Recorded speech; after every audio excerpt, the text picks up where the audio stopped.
when I come to Ghana is the people and the vibe. I can't describe it. It is incredible. You can't find it anywhere else in the world than Ghana.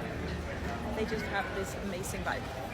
Things you should know about Ghana. We consider our jollof to be the best in the continent. We know that Africa is a continent with many countries. We learned in school that Africa has over 50 countries, but to be honest, we don't know much about each country. What should we know about your country? Firstly, we have a very vibrant food culture. Another thing is that we pride ourselves on being generous and welcoming. Our hospitality is a very big part of our culture. The third thing is that we have a wide variety of cultures even within our own country. Different languages, different foods, different textiles. Like the Ashantis, they speak Tree and they wear kente, whereas the Northerners would speak languages like Dagbani and they would wear batakari. Even as I grew, I'm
Ghana yɛgye din paa o yɛgye din paa o nkrɔfo aman so na wohwɛ ahoho yi a adeɛ kyi adeɛ sɛ nyinaa ahoho a ebu fa so ɛwɔ Kotoka International Airport no ɛnyɛ asɛmketo akra na gwemu nyinaa omu nyinaa no mu nyɛ Ghana fo mu wo obi man so ano mo bɔ man mu o mo yɛ ahoho pa o mu mfiri o man mu o mo bɔ man mu for ensahwe enhwemu pa ma yehu sɛ ahoho dodo yi a o mo ba o man Ghana mu no dodo na every US na say US nso free ho no mo a e Nigeria and UK ana ewo na China ne India ne Canada ne Germany die ene ye nkakra ade cha ade se nyina sa hohoi a omo tam mo bag free omo kro mu a omo bo man Ghana mu ayo na sometimes me bisa me ho se aya de bi mo kase ne ma papa ben de wo man mu a hohoi omo bo man Ghana mu sa na omo kro omo wo no ye kra ye wo Ghana ha se ye po omo kro mu no mako na so omo sore omo ntena omo kro no mo sore de bi ade cha de se nyina no omo mo bag so bo man Ghana mu e wo se hu se ansana oho bi ana so obroni e beba wo man mu no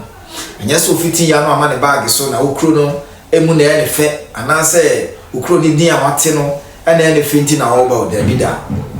enye ma papa e wo man mu enna se oba e wo le team eno ne botaya e man de ba na we nyina aka ho bi na ma ne hu se no o man Ghana your future o man Ghana e tumpon o man Ghana e odache na ma me so mani giye pa se me Ghana ni no crazy dance do your dance crazy dance fearless crazy dance fearless crazy dance birthday dance crazy dance shake it crazy dance rock it birthday dance shake it crazy dance shake it come on we take the song for the final time. This is not too much. I'm way too hot. I'm too spirited. I'm too tempted. It's my dance to see the and never be said yen na hofwe omo hwe e do mani to ansa na omeba oman mu omaba se obroni e ba oman mu ohwe se in terms of crime rate e high na say low ba wo hwe mu Ghana ha no crime rate e low in terms of political stability enso no e good e wo man we say mu a se nkese bi a during election time abato omre dunia de a basabasa yo menteme ho ase ne ntokwasem de abusua ebi eni oman mu in terms of democracy so ya jatumi ye pa youtube pompa boy homodi wo mu pa a enye asemketwa na de to so bi mu nso no omo ye hwehwe mu hu se there is no insurgency se me ka se insurgency ana me pa che se me pese me kire se nipa by in terms of kidnapping nipa kunkum omo sorry kotu omo sorry twitu e de kotu aban go ni ade ne bi ni o man musa bi ti say bia Boko Haram ene Al-Shabaab ene na sifue uhu sa akrofo nyina bi e wo hase no say tuturafo yi won hye de ho bi wo hase o ma hu say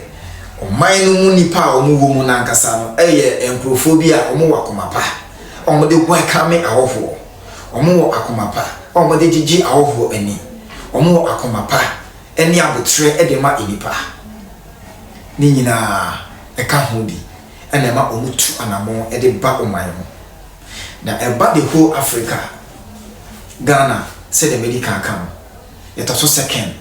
e fa asundwe man na eba West Africa nso a ye na edi kan na omanya tourists visiting most pa the whole Africa out of 54 countries no countries ya ahoho visiting most pa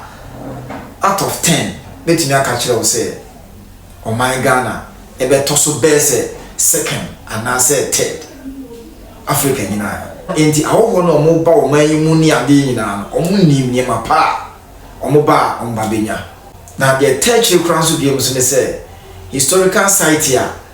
esanso wo omanyi mu a eye ahomeka ade eye enigi ade ni nyina ka ho bi ana eka wo mu a no mo bag so no dey bo my Ghana ye wade pa so be ka cho say Ghana enye na Ghana se papa bi no ma ne mo say ni pa ne se otie no osia ya hwe the next video na ye hwe eniema papa abrofo no so ayede aba no ma ba be hu ene enigi a ahoho yi ba o mai mu a omo enya ebura adwene nti ase so kra ye hwe video